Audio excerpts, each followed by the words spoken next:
Alara had always been a dreamer, but not in the metaphorical sense. Her dreams were portals, shimmering doorways leading to parallel realities, each a variation on the world she knew, each governed by its own set of rules and histories. She called it world walking, a secret she guarded fiercely, knowing the implications were far too bizarre for ordinary minds to comprehend. Tonight she drifted off, the familiar hum of her power resonating in her skull. She wasn't aiming for anywhere in particular, letting the currents of her subconscious guide her. The air was thick, heavy with the scent of damp earth and something else, something metallic and acrid, like old blood disoriented. Alara fumbled for her usual grounding technique, a mental exercise that solidified her presence in a new world. But this time, it felt different. Weaker. The air seemed to resist her efforts. A faint, flickering light pierced the gloom. Alara followed it, her hand outstretched, until she stumbled into a cavern. The light came from a brazier, illuminating a space carved into the rock. The cavern felt less like a dwelling and more like a prison. A figure sat hunched near the brazier, almost skeletal in its frailty.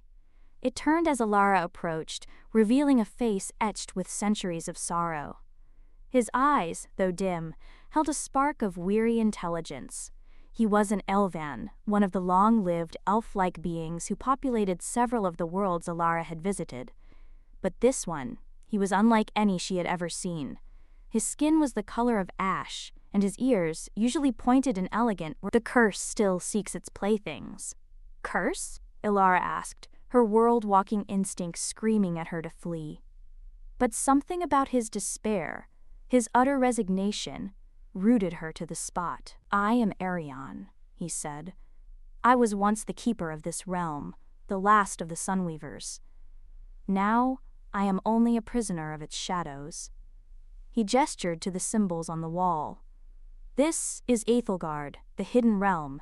It was a sanctuary, a place of peace, until the Shadowfell claimed it." Arion recounted a tale of betrayal and ancient magic. A Sunweaver, driven by ambition and seduced by the promise of unimaginable power, had opened a gate to the Shadowfell, unleashing its horrors upon Aethelgard.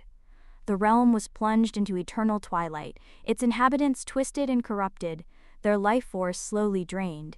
Arion, the last of his line, had attempted to seal the gate, but he was too late. He succeeded only in containing the Shadowfell within Aethelgard, trapping himself and the remnants of his people in a decaying prison. "The Shadowfell feeds on hope, on life, on anything bright," Arion explained. "Aethelgard is dying, and so are we, the curse. It prevents us from leaving, from seeking help. It binds us to this place, to watch it wither and die." Alara felt a chill crawl down her spine. This was unlike any parallel world she had encountered. The Shadowfell wasn't merely a different reality, it was a malignant force, actively consuming everything in its path, and she was trapped in its grasp. "There must be a way to break the curse," Alara insisted. "There's always a way." Arion shook his head, his eyes filled with a profound sadness. "I have none of those things left." "But I do," Alara said, surprising herself with her own conviction.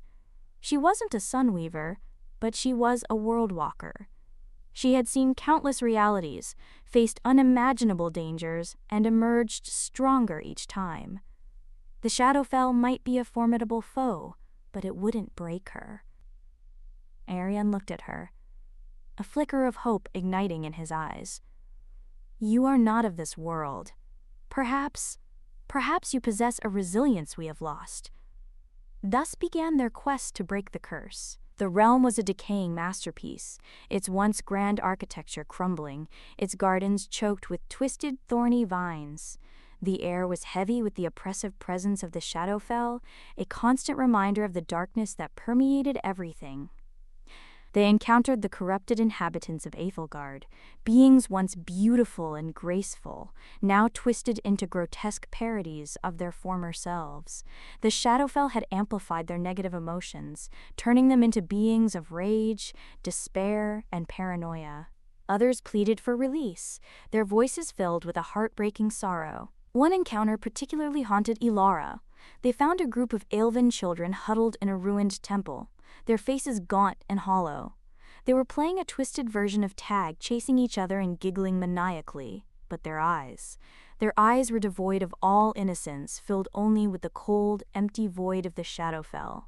Ilara wanted to help them, to offer them comfort, but Arian warned her against it. "The Shadowfell has taken them," he said. ... Ilara struggled to reconcile her empathy with the harsh reality of Aethelgard. She was a world walker, not a savior. But the sight of those children, their innocence stolen, ignited a fire within her. She couldn't just stand by and watch this world be consumed by darkness. As they delved deeper into Aethelgard, Ilara began to understand the nature of the curse. It wasn't just a magical binding. It was a psychological prison, feeding on the despair and hopelessness of the inhabitants.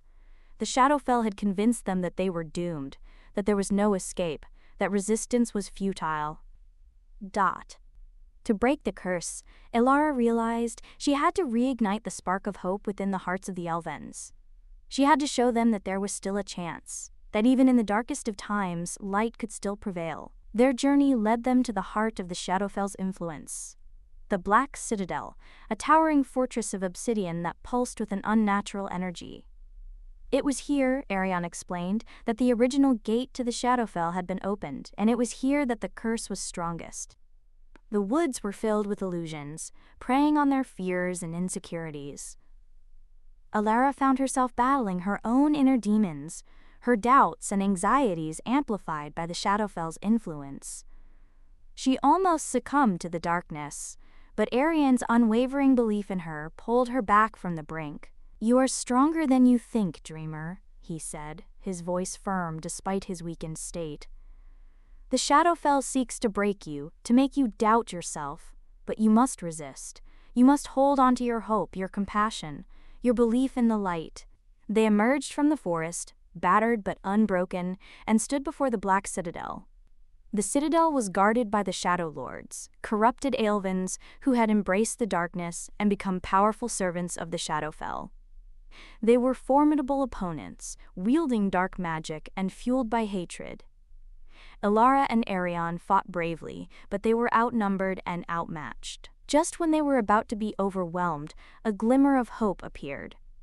A group of Elvens, inspired by Ilara's unwavering determination, emerged from the shadows, ready to fight alongside them. They were armed with makeshift weapons and fueled by a desperate hope. The tide turned the Elvans, fighting for their home, their freedom, their very survival, pushed back against the Shadow Lords.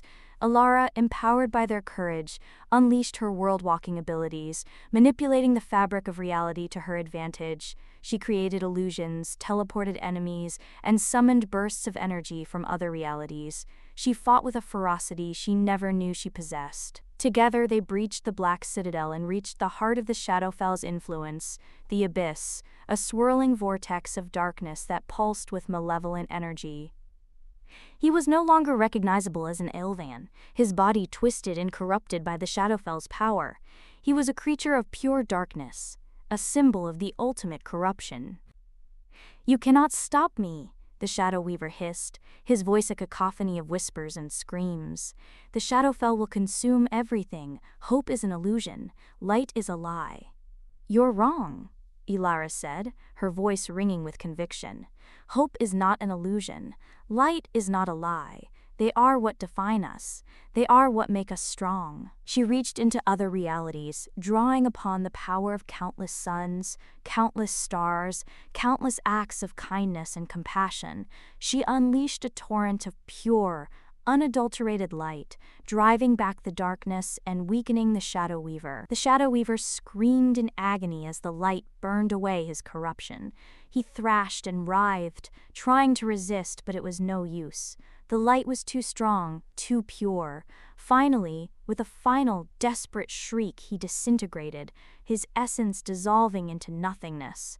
The Shadowfell's influence waned, and the curse that had plagued Aethelgard for centuries began to break. Ilara, exhausted but triumphant, turned to Arian. He was standing beside her, his face filled with a mixture of awe and gratitude. His skin was regaining its color, His ears were straightening, and his eyes were shining with a renewed light.